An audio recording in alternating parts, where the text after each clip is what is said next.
All right, this is the piece that I'm going to be making over in this video. It is a 9-drawer mid-century modern dresser. Clearly the drawers are not in the right spot, but other than a few dings and scratches that can be easily fixed, this drawer is in really great shape.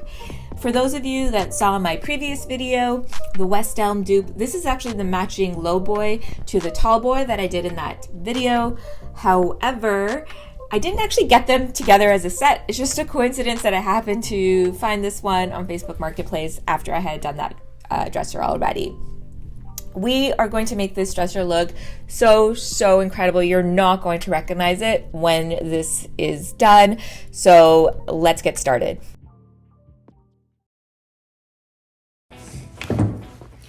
So first thing I do is remove all of the hardware. I've actually had a couple people reach out to me and ask why I don't use a drill to remove the hardware.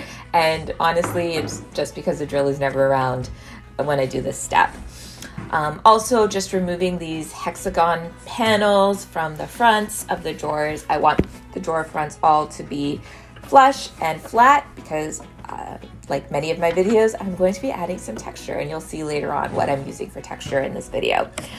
So yeah, let's get all of that hardware removed and start cleaning. So cleaning is one of the most important steps in any dresser makeover. You obviously want to sell a piece that is thoroughly cleaned and professional looking. Also, use a degreaser to clean the entire outside of the piece, because that will just make sure you're getting rid of any dirt and grime and will allow your paint and primer to just stick properly.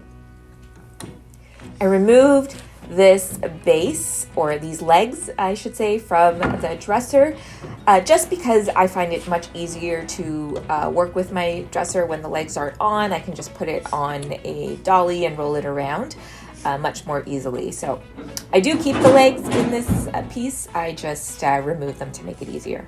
And lastly, I just scuff sand all the drawer fronts just so that when I add the texture, it will adhere a little bit better.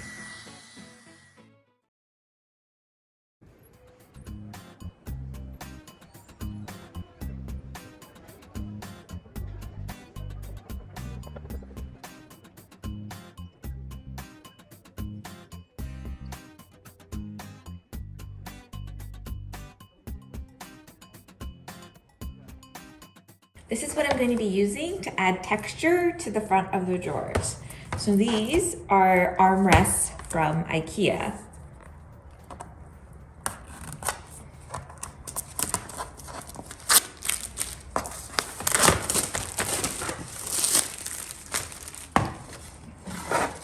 They look like this. And I'm going to cut them on the miter saw and attach them to the front of the drawers to give me the texture, and I think it's going to look great.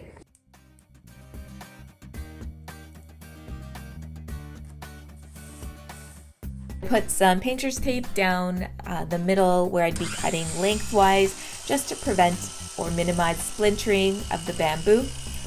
I was fortunate that the height of the drawer fronts was actually less than half of the height of a tray, so I was able to get 2 pieces from each tray, which was awesome because each of these trays is $15, and when you start to use multiple, that cost can add up pretty quickly. So I used the miter saw to cut down the overall height, but because the tray at the back, it's just attached, or all of the pieces are attached to some cloth, I was able to cut the length down just using a utility knife.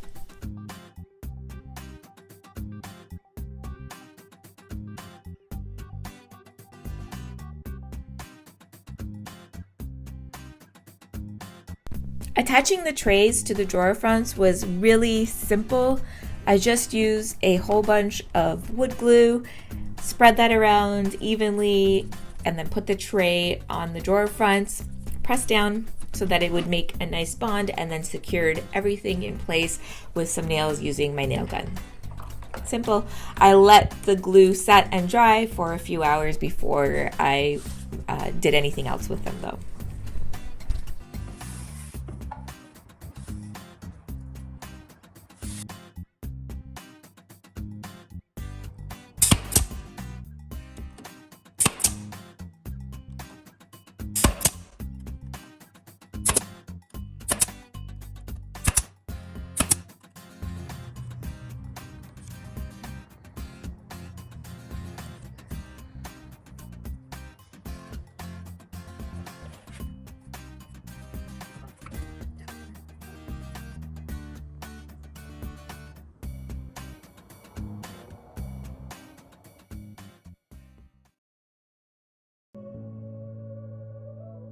So here's a weird fact about me. I love using Bondo.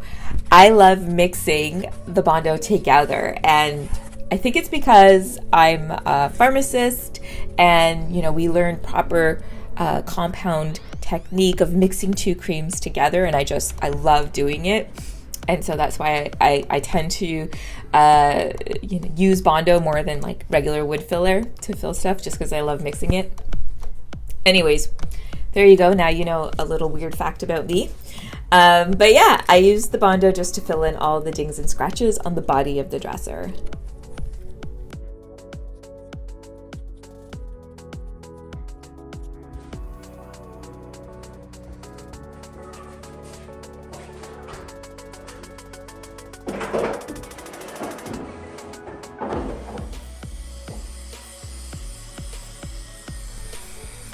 Whenever I add texture to the front of a drawer, I always sand down all four edges just to make the drawer completely flush with the texture and everything to be 100% smooth and look like a perfect rectangle. And I think this step is what makes the difference between your piece looking like a DIY and something that was maybe more professionally done.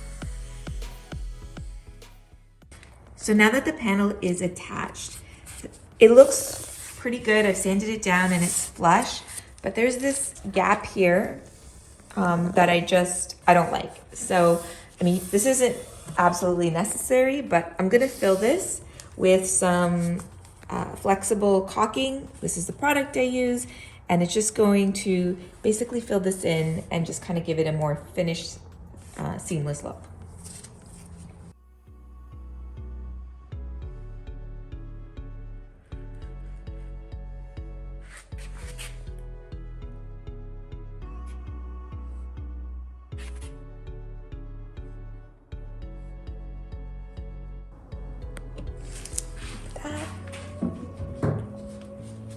And then I just take my mister with a little bit of water, just makes it easier. And I just take a rag, my finger first, and then just kind of get it all in there, wipe off as much of the excess as I can while filling in the seam. And then I just wipe off the excess with a shop rag.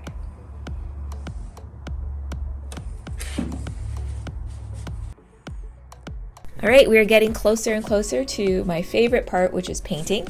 But first, I scuff sanded the entire body of the dresser using a 240 grit sandpaper. So sand down all the bondoed areas so that they're all smooth, and then scuff sand the rest of the body.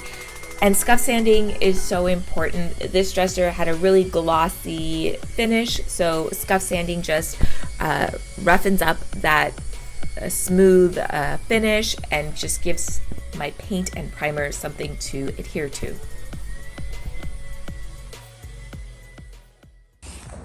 So it's hard to tell.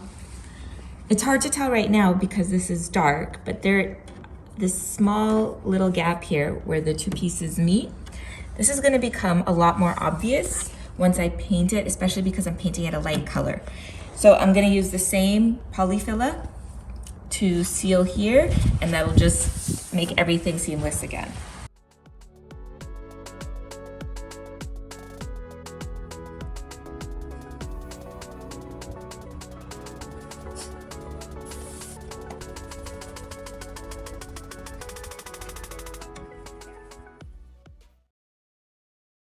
I am using my go-to Zinsser BIN Shellac-based primer to prime this piece. However, I'm actually going to be spraying the primer on. And if you've seen my other videos, you know that whenever I'm using shellac-based primer, I always roll it on. And the reason for that is just the cleanup when I use it in my sprayer is a little bit more difficult. However, lately, I don't know, I've just become more comfortable and confident cleaning out my sprayer after using a shellac-based primer. And so whether it's paint, primer, top coat, if I can spray it on, I will always choose spraying over hand brushing or rolling, just because one, it's faster, and two, I just get a much nicer finish. So I'm going to be spraying this on. However, you could very easily roll this on with a microfiber or foam roller. Okay, let's talk about this color. I chose Spanish Sand by Behr. It is this beautiful creamy neutral color that I knew was going to be perfect for this piece. I wanted it to be light and bright and airy, and I wanted to get rid of all of the dark gloomy vibes that were originally there from that original finish. I love how this turned out. You guys will see it in the reveal. I've been using Behr's Cabinet and Trim enamel paint quite a bit over the past couple of months.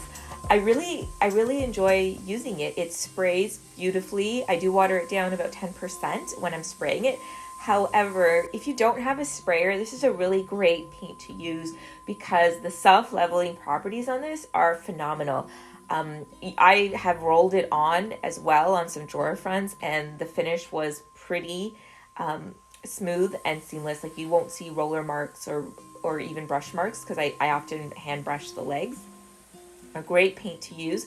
The recoat time for this paint is 2 hours, which means, you know, I can put on multiple coats in a day, and that just helps me move my projects along much quicker. So great paint to try out if you're looking for something for a makeover.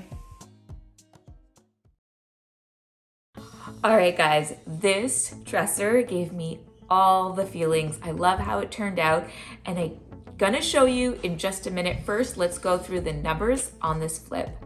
I got the dresser off Facebook Marketplace for $60. The Ikea armrest trays also cost me another $60. Things like paint, primer, top coat, those miscellaneous items, I'm gonna allocate $30 for that.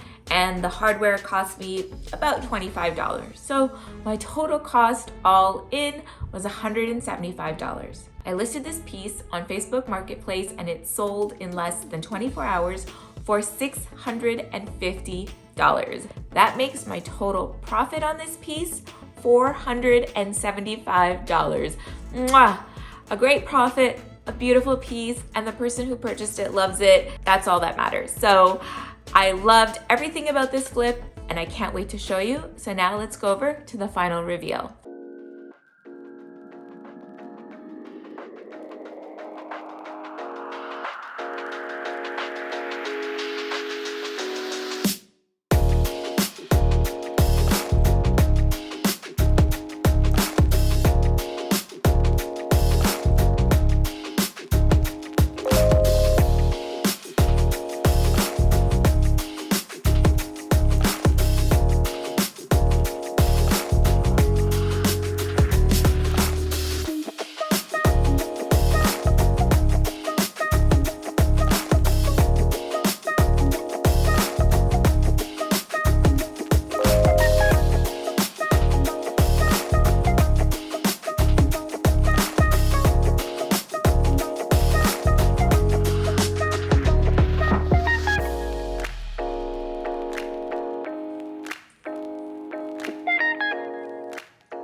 So, what do you think? Comment down below.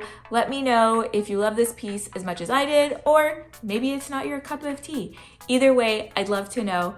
And if you haven't already, please be sure to like, share, subscribe, do all the things. It really helps my little channel grow, and I really appreciate all of the support that you guys give me. That's it for this video. Thank you guys so much for watching, and I'll see you all in the next makeover.